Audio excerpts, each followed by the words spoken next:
건설안전기술사 130회 4교시 문제풀이 시작하겠습니다. 인강공학 레이아웃이 나왔네요. 나틈 나오고, 그 다음에 유해위험 요인 밀폐공간 나오고요. 차량계 건설기, 항타기 항발기 나오고요. 거푸집 동발이 고려하중 나왔어요. 자, 인강공학 작업장 계산, 이거는 레이아웃을 얘기를 한 거예요. 레이아웃. 그래서 그런 뭐 정리정돈, 청소, 그 다음에 그 안전표지라든가, 그 다음에 기계 설비의 흐름에 방해가 되면 안 돼요. 불필요한 공정을 없애고, 교차가 동선되면 동선이 안 되게, 동선이 마주치지 않게, 그 다음에 운반을 자동화하고 작업장소 넓게. 기계 설비 주변에는 취급재료 다룰 공간이 있어야 되고, 가공품 크기라든가 작업적인 운동 범위, 이런 것들이 필요하다고 볼 수 있겠습니다. 그 다음에 보수 점검 이용해야 되고, 조작 정거장을 고려하고, 안전 통로, 조도 기준, 초정복이죠. 그 다음에 재료 제품 보관, 뭐 위험도 큰 설비, 이런 것을 하고, 여기에는 뭐 근골격계도 간단하게 좀 언급을 해주시면 좀 좋을 것 같고요. 작업대라든가, 그죠? 적정 공구, 그 다음에 자세, 동작, 이런 것을 하기 위한 그 교육훈련, TBM, 이런 것에 대해서, 그 다음 스트레칭, 이런 내용들이 들어가면 되겠습니다. 그래서 우리가 근골격계 위험 요인을 한번 따져보면, 타격하기, 그 다음에 머리 위, 그 용접 페인트라든가 실내 장식 작업, 그 다음에 중장비, 지속적으로 계속하는 그 운전대 잡고 하는 일들 있잖아요. 목수, 벽돌공. 그 다음에 저장 창고, 선적이라든가 이런 데서 보면 건초염, 흉곽 출구 증후군, 손목 터널 증후군, 어깨 건염, 손목 건염, 그 다음에 가운 터널 증후군, 이런 것들이 있습니다. 이런 거에 대해서 간단하게 언급해주면 좋겠습니다. 차별화를 좀 시킬 수가 있다는 얘기예요. 나틈. 이것은 우리가 발파하고서 암의 이완을 방지하고 조속히 보조지보제를 설치하는 거예요. 스와 쇼록이에요. 스틸리브. 이것은 우리 쇼크리트의 부착력을 좋게 하기 위한 거잖아요. 와이어 메시. 요즘은 와이어 메시가 아니라 SFRC를 쓰죠. SFRC. 스틸 파이버 레인포스트 콘크리트를 씁니다. 그 다음에 쇼크리트는 부착력. 락볼트는 뭡니까? 봉합이에요. 꼬매는 거예요. 자, 이런 것을 써주시고요. 그 다음에 나트, 우리가 터널 나오면 그 공법이 나오잖아요. 나튼, 그 다음 TBM, 쉴드, 뭐 개착식, 침매 공법, 뭐 이런 것들이 있고요. 그래서 터널 작업 시 이 개선 사항이라는 건 뭐 안전 대책을 말하는 거겠죠. 그죠? 그런 거. 천공은 어떤 방향이라든가 이런 거. 그 다음에 장약은 공청소하고 화기 피하고, 그 다음에 전기 이런 걸 피해야 돼요. 발파는 지휘하에, 우리 화약주임 지휘하에, 막장 관리는 부속 장비 위에, 그 다음에 인력 위에. 저는 이런 것을 위험성 평가에도 적용을 했습니다. 위험성 위험성 평가에도 적용을 했어요. 조도는 갱구 30럭스, 중간 50럭스, 막장 60럭스. 이런 걸 써주면 되고요. 소음은 주상 심조주, 이런 내용을 써주시고요. 진동은 문주상철컴, 일반적으로 0.3카인입니다. 그 다음에 소음을 말한다면 일반적으로 얘기했을 땐 65dB이에요. 자, 이것은 0.3 카인이고요. 센티미터 퍼세크 이렇게 씁니다. 자, 그리고 막장의 보조 공법인데요. 천막지배, 포파강약, 쇼로까지 약수피엘 해서 이런 걸 써주고, 안전조치는 부속정리, 그 다음에 용수처리, 계측을 해야 돼요. 지쳤네, 쇼록 지지라, 이런 걸 해서 작성해주면 되겠습니다. 건설진흥법상 참여자 안전관리 수준 평가 기준. 저도 이런 건 좀 상세하게 못 봤는데, 우리 CS 건설공사 안전관리 정보 종합 정보망이라는 게 있어요. 정부에 들어가서요. 그다음에 이런 참고 자료가 있으니까 이런 걸 보시고요.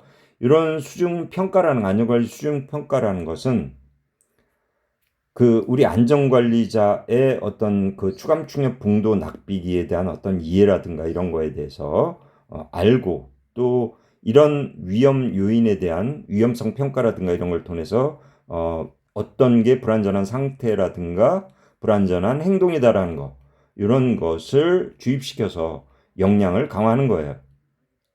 이죠? 그래서 이런 시행 근거는 여기 보시면 되겠어요. 저도 퍼왔습니다.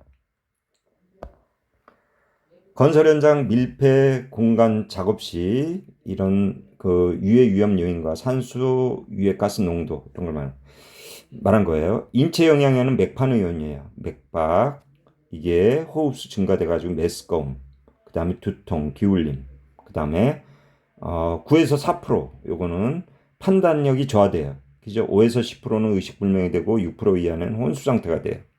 그래서 산소 결핍은 터널부터 시작해가지고 암고, 장기 밀폐된 보일러 탱크, 페인트, 뭐 지하 저장, 그 다음에 분뇨 정화조 이런 게 되겠고요. 그래서 이런 위험 작업을 할 때는 특히 우리 그 구출자의 호흡 보호 용구도 꼭 챙겨야 됩니다. 그리고 항상 우리가 배기 송기를 할 때는 송기를 아래까지 해서 돌게 해야 돼요. 공기가. 그래서 위에서 뽑아내게끔 해야 돼요.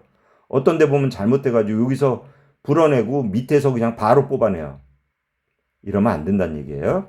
그래서 관리상 조치는 안전 담당자가 꼭 배치되고요. 감시인, 그다음 위급시 의사진단, 산소 농도 수시 측정하는데 여기 보시면 6% 호흡 정지 6분 이내 사망이에요. 그죠? 이런 그림도 좀 간단하게 그려주시고요. 이런 건 밀폐 공간 보건 작업 프로그램이에요. 회사 아니 정부 시스템에 들어가면 이것을 확인할 수 있어요. 이런 내용을 보고 어떤 흐름도를 가지고 우리가 프로그램을 운영한다는 내용을 아시면 되겠습니다. 차량계 건설기계 항타기 항발기예요. 항타기 항발기계. 항타기 항발기계 하면 과건부클 훅자에 바로 나와야죠. 과부하 장치, 공가 방지 장치, 브레이크, 클러치, 훅 해지 장치 이런 게 바로 나와야 되겠습니다. 그래서 이런 것은 그 제2유형이요. 전도죠. 장애물 전도 부딪히고 충돌하고 그죠? 고압 전선에 대고 그다음에 중요한 건 또 소음, 진동 이런 것도 있습니다. 그래서 안전대책에는 어떤 작업 계획이 있어야 돼요. 제한 속도라든가 치마, 돌출부라든가 그 다음에 근로자가 탑승할 때는 안전고리 체결을 꼭 하고요. 최대 사용 하중. 또 백호 같은데 버켓 거꾸로 타면 안 되겠죠. 건설기계. 그 다음에 우리가 저 항타기에서도 할 때 백호가 옆에서 도와줍니다. 그죠? 그렇기 때문에 이런 것도 써줘야 돼요. 그 다음에 클러치, 뭐 아웃리거, 속도. 그래서 항타기, 항발기 안전 대책은 연약지방, 가대, 깔목, 깔판. 그죠? 우리 철판을 꼭 깔아줘가지고 치마 어떤 진해력에 대한 안정성을 유지를 시키려면 이것을 꼭 철판을 깔아줘야 돼요. 그 다음에 와이어 루프 부식이다. 이게 뭐죠? 와이어 루프 이소공 꼬심 17일이죠. 소선수 10% 공층지름 7% 이소공 꼬시는데 17일 걸렸다. 그래요. 이소공 꼬심 17. 제가 이렇게 암기를 하게 했습니다. 그래서 항발기 뭐 와이어 루프라든가 이런 걸 그다음에 건상 폐기 장치라든가 역회전 방지 장치 이런 거에 대해서 안전하게 하고 그다음에 줄거리 후크 해지 장치 있잖아요. 꼭 하고 그다음에 여기서는 어떤 과하중이라든가 이런 것을 불안전한 상태를 유발시키면 사고를 내는 거죠. 낙하사고부터 전도사고까지 납니다. 그래서 이런 내용을 쓰시면 되겠어요. 그래서 우리 작업시 준비사항이 있어요. 이런 건 치마 방지, 철판, 두께 3톤 이상, 그 다음에 항타 작업시 수평 유지하고 두 줄 거리, 그죠? 이탈 금지하고요. 작업 반경 내 접근 금지하고요. 그 다음에 작업 중 뭐 가마 올리기, 뭐 이동하기 이런 동시 작업이 안 돼요. 악천후 금지하고요. 악천후 몇입니까? 10m/s예요. 그죠?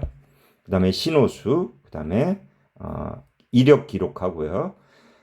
작업 전 확인사항은 면허라든가, 그 다음에 운행 경로, 평탄이라성이라든가, 이렇게 여러분 키워드를 가지고 여러분이 자꾸 생각하는 연습을 해야 돼요. 전부 다 줄줄줄줄줄 다 외울 필요가 없다는 얘기예요. 풀림, 손상, 뭐 이런 거, 부속품, 뭐, 그 다음에, 권상, 뭐, 드는 거잖아요. 그 다음에, 이소홍꽃임 17일, 쐐기, 뭐, 이런 것을 키워드를 가지고, 생각하는 연습을 하고요. 그 다음에, 여러분, 그, 위험성 평가라든가 이런 책자 보면, 이런 내용들이 많아요. 그래서 이건 뭐냐면, 현장에 경험이 없으면, 즉시 답이 안 나온다는 거예요. 그래서 모든 문제의 답은 그림에서 찾으려고 노력을 하세요. JP 2주에서. 그러면 여러분이 그림으로 머리에 인식이 됩니다. 그렇기 때문에 쉽게 암기도 되고, 그죠? 이해도 되고 합니다. 그 다음에 거푸집 동바리 설계 시 고려 하중이에요. 이거는 전에도 좀 했어요. 전 시간에도 연행 측득 고충 작설 지과예요. 연직 하중, 그 다음에 횡하중, 연행 측득, 그 다음에 고충 작설, 고충 작설, 설 지과, 그죠? 지진 과제 하중이에요. 자, 이런 건 내용을 보시면 되겠고요. 그래서 거푸집 동바리 할 때 우리가 거푸집 동바리의 종류는 이런 종류가 있고요. 그 다음에 설치 기준이 있어요. 여기 안전대책이 되겠죠. 표준 조립도를 꼭 작성하고요. 비계용 강간은 이거 48.6짜리를 이거 쓰면 안 돼요. 동바리. 그 다음 파이프 서포트는 맞댐 체결, 뭐 현장 용접, 맞댐 체결 현장 용접을 하면 안 되고요. 층고 6m 단일 부재는 파이프 서포트 쓰고 거꾸로 BTB게 쓰면 안 되고요. 그 다음에 전용 철물을 꼭 써야 돼요. 뭐 저기 뭡니까? 반생이라든가 이런 걸로 하면 안 되고요. 그 다음에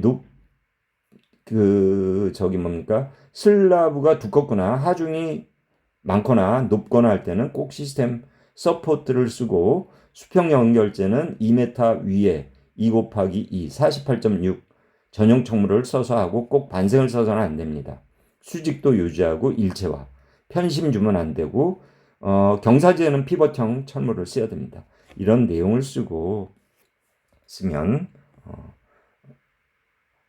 그리고 현장에 2, 3, 4교시는 특히 현장에 경험치 있잖아요. 경험치를 써서 다른 답안지와 좀 차별화 두는 전략으로 하셔야 되겠습니다. 여러분 감사합니다.